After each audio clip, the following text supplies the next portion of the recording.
CPI സംസ്ഥാന സെക്രട്ടറിയായി ബിനോയ് വിശ്വം തുടരും. ആലപ്പുഴയിൽ നടന്ന സംസ്ഥാന സമ്മേളനത്തിൽ ഐകകണ്ഠ്യേനയാണ് ബിനോയ് വിശ്വത്തെ സംസ്ഥാന സെക്രട്ടറിയായി വീണ്ടും തെരഞ്ഞെടുത്തത്. 103 അംഗ സംസ്ഥാന കൌൺസിലിനെയും 9 അംഗ കൺട്രോൾ കമ്മീഷനെയും സമ്മേളനം തെരഞ്ഞെടുത്തു. സംസ്ഥാന സമ്മേളനത്തിൽ ഉപരി കമ്മിറ്റി പ്രതിനിധികളായി പങ്കെടുത്ത ദേശീയ എക്സിക്യൂട്ടീവ് അംഗങ്ങളുടെ യോഗത്തിലാണ് ബിനോയ് വിശ്വം സംസ്ഥാന സെക്രട്ടറിയായി തുടരട്ടെ എന്ന ധാരണയുണ്ടായത്. പുതുതായി തിരഞ്ഞെടുക്കപ്പെട്ട സംസ്ഥാന കൌൺസിലിന്റെ ആദ്യ യോഗത്തിൽ ദേശീയ ജനറൽ സെക്രട്ടറി ഡി രാജ ഈ നിർദ്ദേശം അവതരിപ്പിച്ചു. കൌൺസിൽ അംഗങ്ങൾ ഒന്നടങ്കം അംഗീകരിച്ചതോടെ ബിനോയ് വിശ്വം സംസ്ഥാന സെക്രട്ടറിയായി ഐക്യകണ്ഠേന തിരഞ്ഞെടുക്കപ്പെട്ടു.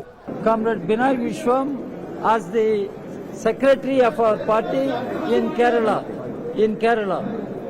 and he will be the secretary for the coming years.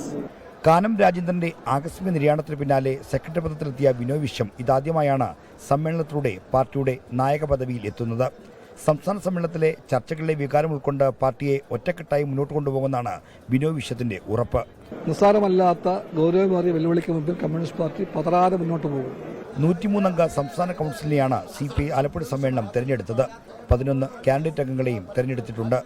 സംസ്ഥാന എക്സിക്യൂട്ടീവിനെയും അസിസ്റ്റന്റ് സെക്രട്ടറിമാരെയും പാർട്ടി കോൺഗ്രസ് ശേഷം തെരഞ്ഞെടുക്കും.